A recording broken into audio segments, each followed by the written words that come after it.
Féodaux, souverains, premiers États.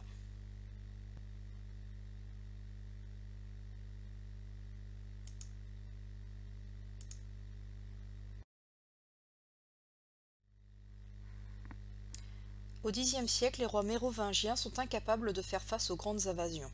Ce sont donc les seigneurs au niveau local qui organisent la défense du territoire. En 987, Hugues Capet est élu roi par les grands seigneurs. Il met en place une nouvelle dynastie, les Capétiens, en faisant sacrer son fils de son vivant.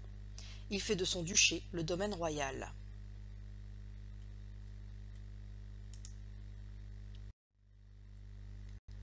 Restaurer l'autorité royale.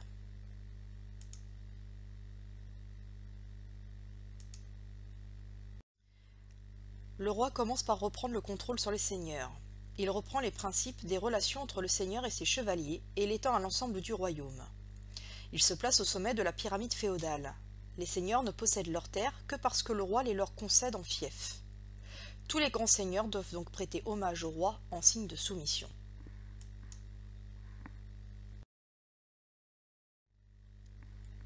Le roi doit donc respecter et faire respecter le contrat féodal entre lui et ses vassaux, car il constitue la base de son autorité. Lorsqu'un seigneur ne respecte pas son serment de fidélité au roi, il est considéré comme félon, c'est-à-dire traître, et le roi peut confisquer son fief.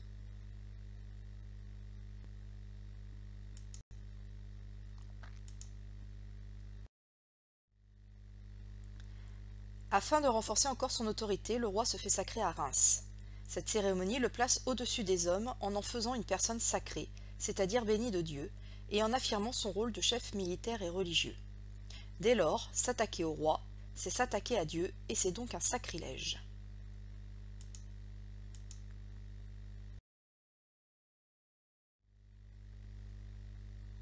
Le roi renforce également son autorité sur le territoire en imposant sa monnaie et sa justice à tous. Ce sont à partir de ce moment-là des droits régaliens, c'est-à-dire que seul le roi peut les exercer. Le roi réorganise également l'État afin de le rendre plus efficace. Il s'entoure de conseillers et de légistes et met en place des relais de son pouvoir dans les provinces, les baillis et les sénéchaux.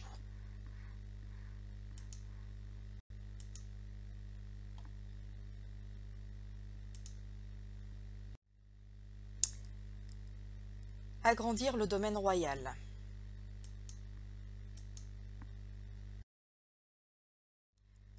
Progressivement, les rois agrandissent le domaine royal.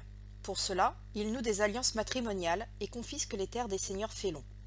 Ils peuvent également hériter des terres de seigneurs auxquels ils sont apparentés. Des périodes de faiblesse du pouvoir royal.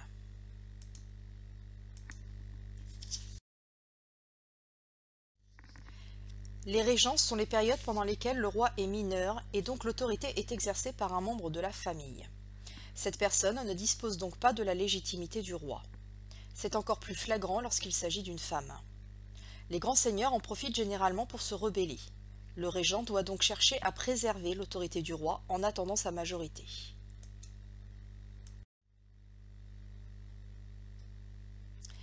Les crises de succession sont également une période de fragilité du pouvoir. Le roi meurt sans héritier direct, il s'engage alors une lutte de pouvoir entre les différents candidats possibles.